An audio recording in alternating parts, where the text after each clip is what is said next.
Google Forms. What is a Google Form? A Google Form looks like this. It's a document that you can even have as an entire page that asks questions. Students can answer the questions and then press submit. Or you can embed the form onto a website like here. Answer questions on the form and then press submit.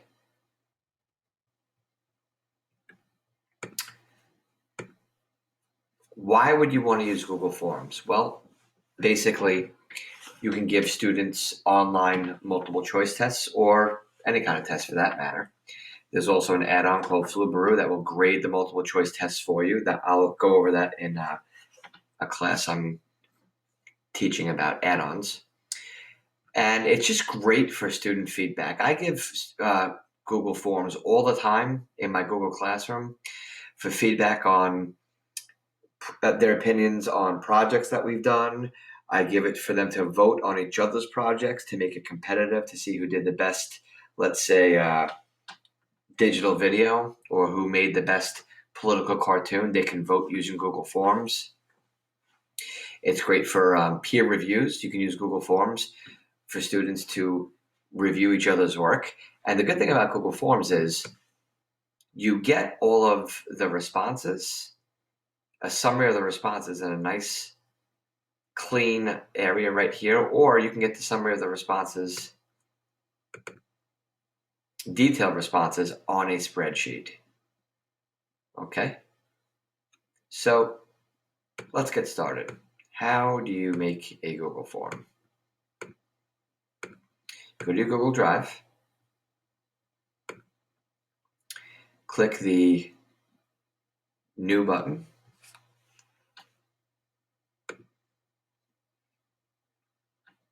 Go down to More. Click Google Forms.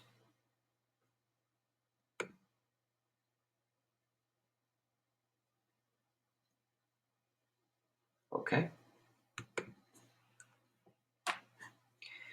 Now the first thing you want to do is, title it.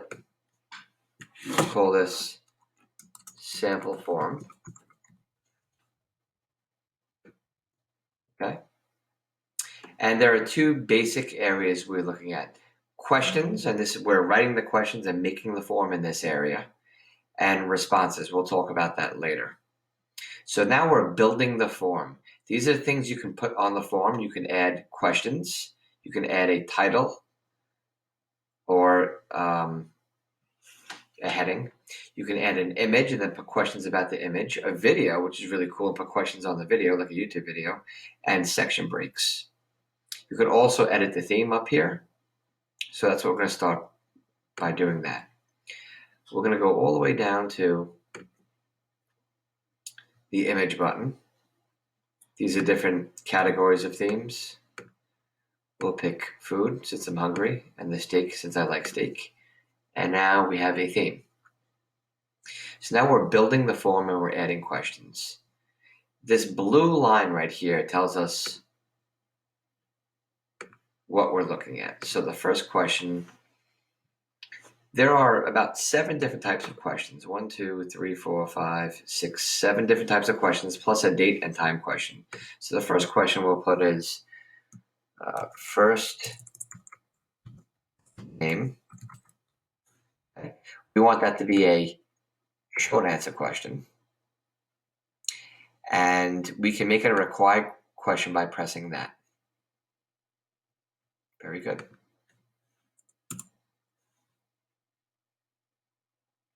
Now we're going to add a question.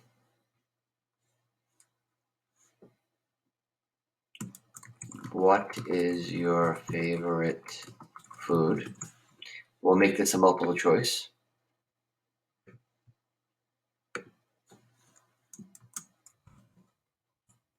Okay.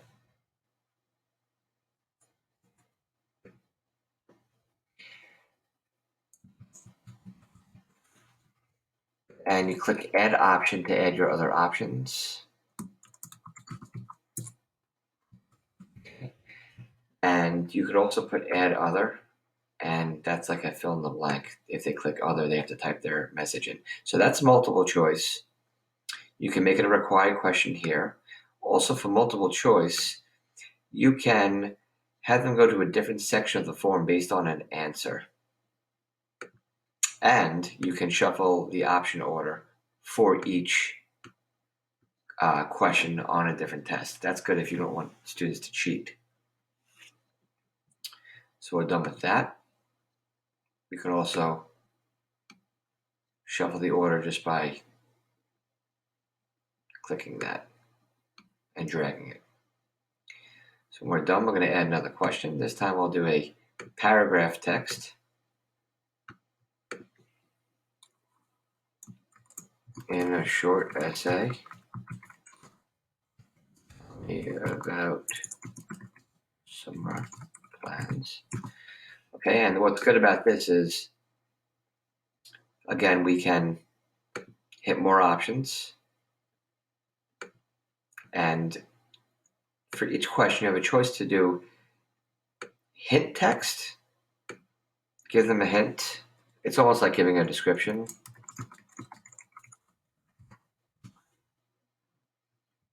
Okay, you can also do data validation. Data validation is for text, a minimum or maximum character count. So let's say the 100 characters is the minimum. That's your data validation. If they don't have 100 characters, it won't let them submit it. Now, if you want to do data validation for, let's say, data validation for number, you can do greater than or equal to, less than, equal to. Is a whole number, is a number, not between, and then add the number there. For text, you can make it that it has to be an email address or a website. And for a regular expression, you can make it contain things or not contain things. So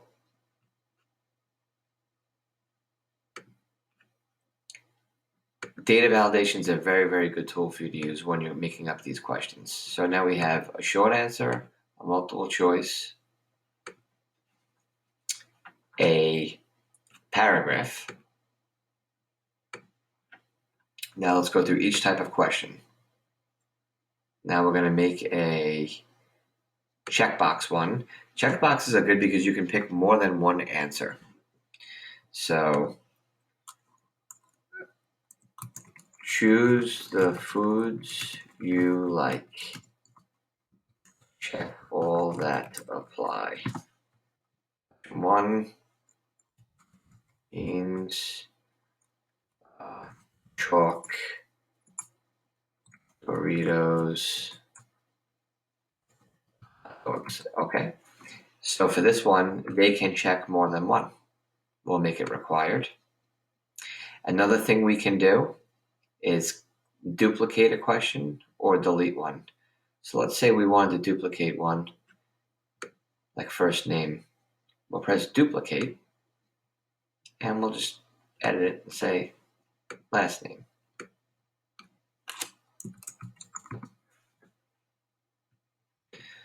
So far we have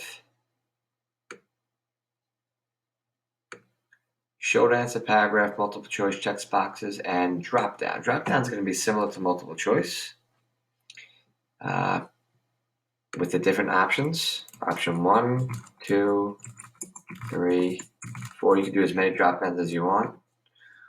What's correct? All right, stay tuned for the next tutorial. We'll continue doing this.